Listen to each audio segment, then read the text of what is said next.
한 연구에 따르면 인간관계가 망가지는 주요 원인 중 80%는 상대방이 무심코 저지른 실수 때문이라고 합니다.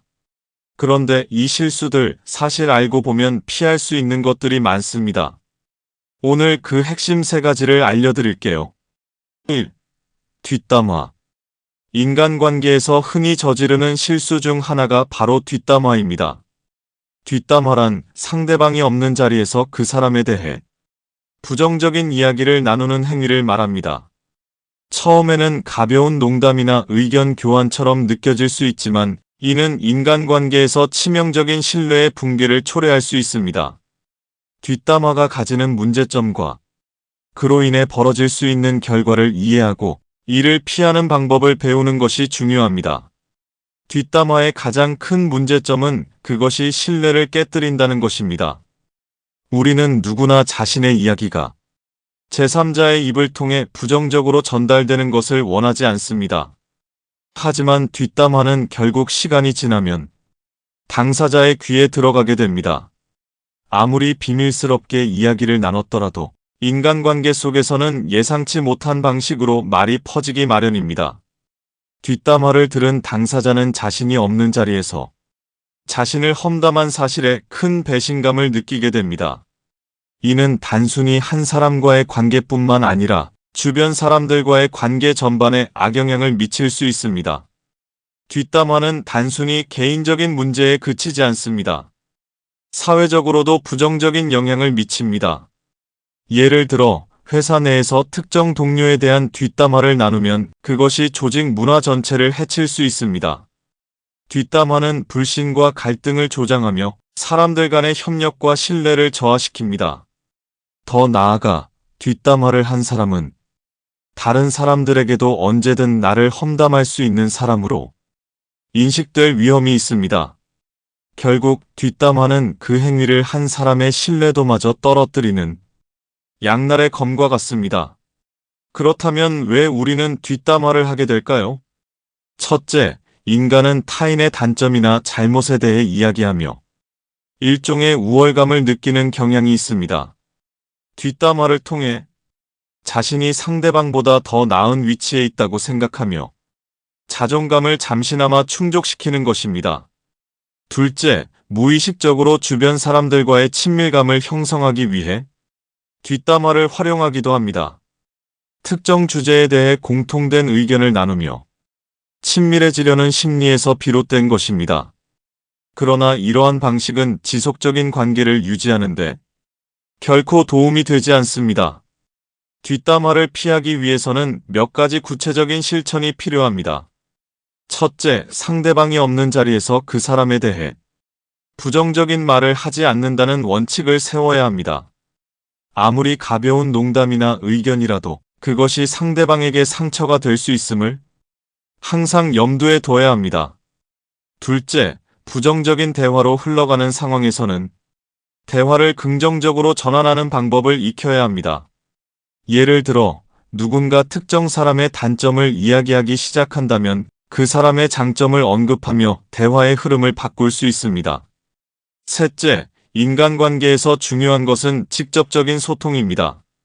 만약 상대방에 대해 불만이나 오해가 있다면 뒷담화를 하기보다는 당사자와 솔직하게 대화를 나누는 것이 훨씬 건강합니다. 직접 대화를 통해 문제를 해결하면 오해가 풀리고 신뢰는 오히려 강화될 수 있습니다. 뒷담화는 인간관계에서 큰 걸림돌이 될 수 있습니다. 이는 신뢰를 무너뜨리고 나아가 관계 전체를 해칠 가능성이 큽니다. 뒷담화의 유혹에 빠지지 않고 직접적이고 솔직한 소통을 통해 관계를 건강하게 유지하는 것이 중요합니다. 나 자신과 상대방 모두를 위해 뒷담화를 피하는 노력을 기울여 보세요. 이는 단순히 인간관계를 유지하는 것을 넘어 더 성숙하고 진정성 있는 삶을 살아가는 데 큰 도움이 될 것입니다. 2. 과도한 충고. 우리는 흔히 친구나 가족, 동료와 대화를 나누면서 그들의 고민이나 어려움을 듣게 됩니다. 이런 상황에서 본능적으로 떠오르는 것이 바로 충고입니다. 충고는 상대방을 돕고 싶다는 마음에서 나오는 것이지만 때로는 상대방에게 상처를 주거나 오히려 부담을 줄 수 있습니다. 먼저, 과도한 충고는 상대방에게 공감을 제공하지 못한다는 점에서 문제가 됩니다. 고민을 이야기하는 사람은 대부분 자신의 이야기를 들어주고 공감해주기를 원합니다. 그러나 상대방이 이야기를 꺼내자마자 내가 너라면 이렇게 할 거야 라든지 이건 이렇게 해야지라고 말하는 충고는 상대방에게 내 말이 충분히 이해받지 못하고 있다는 느낌을 줄 수 있습니다. 특히 상대방이 이미 문제에 대해 깊이 고민했음에도 불구하고 뻔한 해결책을 제시하면 이 사람은 내 상황을 제대로 이해하지 못하고 있다는 인상을 남길 가능성이 큽니다. 둘째로, 충고는 종종 가르치려는 태도로 비칠 수 있습니다. 아무리 선한 의도로 한 말이라도 듣는 사람 입장에서는 자신의 능력을 무시당하거나 평가받는 느낌을 받을 수 있습니다. 예를 들어 친구가 직장에서 겪는 어려움을 이야기할 때 그냥 네가 더 열심히 해보면 되잖아라는 식의 충고는 듣는 사람에게 위로가 되기보다는 오히려 부담을 줄 수 있습니다. 이런 충고는 상대방의 자존감을 낮추거나 스트레스를 가중시킬 수 있습니다. 셋째로, 충고는 상대방에게 선택권을 빼앗는 느낌을 줄 수 있습니다. 인간관계에서 중요한 요소 중 하나는 존중입니다. 상대방의 감정과 결정을 존중하지 않고 충고로만 접근하면 상대방은 자신이 충분히 존중받지 못한다고 느낄 수 있습니다. 결국 이러한 대화는 상대방의 마음을 닫게 만들고 관계를 소원하게 만듭니다. 그렇다면 어떻게 해야 과도한 충고를 피하고 인간관계를 더 건강하게 유지할 수 있을까요? 첫 번째로, 공감을 먼저 제공하는 것이 중요합니다. 상대방이 고민을 털어놓을 때는 그들이 처한 상황과 감정을 충분히 이해하고 있다는 느낌을 주는 것이 필요합니다. 예를 들어, 친구가 요즘 너무 힘들어라고 말했을 때, 그랬구나, 요즘 정말 많이 힘들었겠네 라고 반응하는 것이 훨씬 더 효과적입니다. 공감을 통해 상대방은 자신의 감정을 안전하게 표현할 수 있고 대화의 신뢰가 형성됩니다. 두 번째로, 충고는 요청받았을 때만 제공하는 것이 좋습니다. 만약 상대방이 직접적으로 넌 이 상황에서 어떻게 할 것 같아? 라고 물어본다면 그때 충고를 제공하는 것이 적절합니다.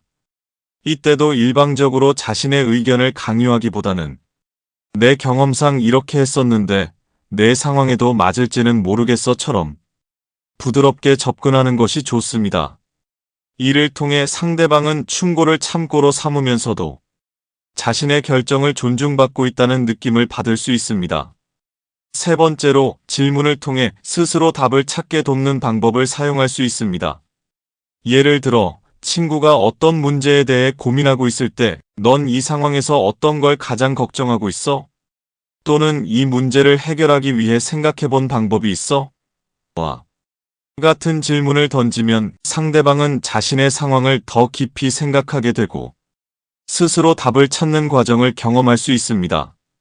이는 상대방이 문제를 해결하는 데 있어 더 큰 만족감을 느끼게 하고 동시에 관계에 긍정적인 영향을 미칩니다. 결국 과도한 충고는 인간관계를 망칠 수 있는 큰 실수 중 하나입니다.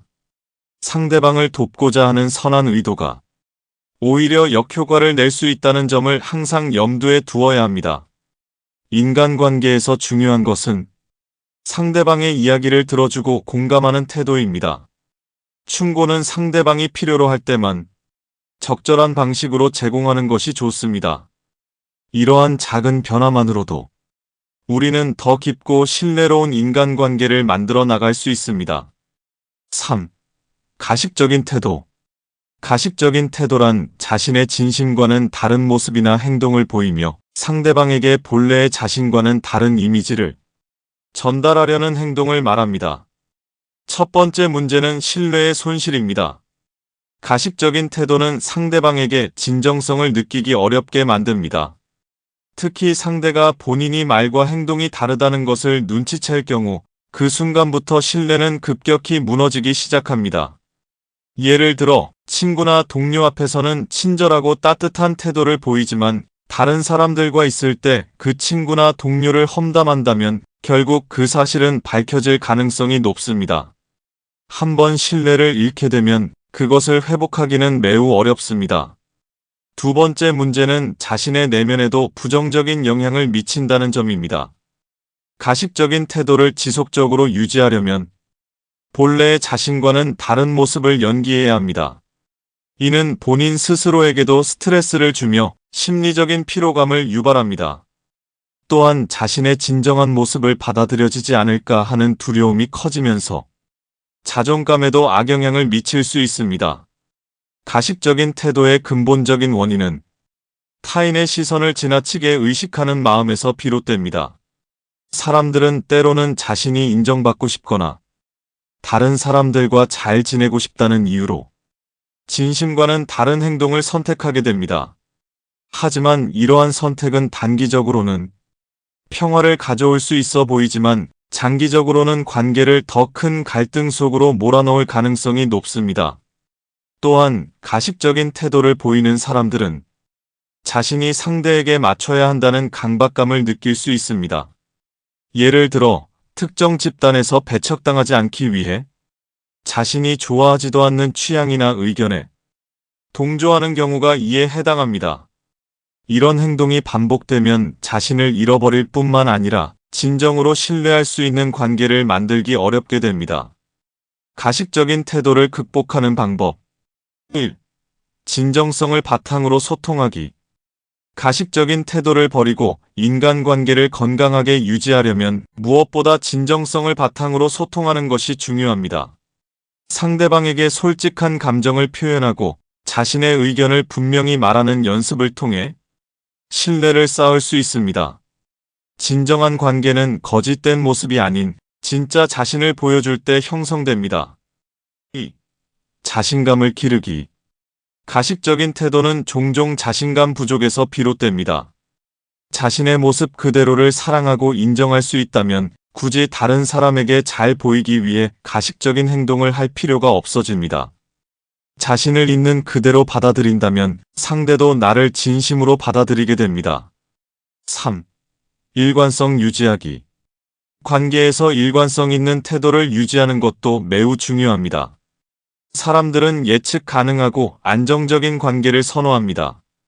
따라서 한 사람에게는 친절하게 대하면서 다른 사람에게는 그 사람을 험담하는 등의 이중적인 태도는 피해야 합니다. 일관된 태도를 유지할 때 상대는 당신을 신뢰할 수 있습니다. 인간관계에서 가식적인 태도는 단순히 신뢰를 무너뜨리는 것이 아니라 자신에게도 부정적인 영향을 끼칠 수 있는 위험한 행동입니다. 진정성을 가지고 솔직하게 자신을 표현하며 상대방을 있는 그대로 존중하는 태도를 가지는 것이 건강한 인간관계를 유지하는 첫걸음입니다. 당신이 진심으로 행동할 때 상대방도 당신에게 진심으로 다가올 것입니다. 이 세 가지 실수 혹시 나도 하고 있지 않나요? 고치면 인간관계가 확 달라집니다. 지금까지 지식플러스였습니다. 감사합니다.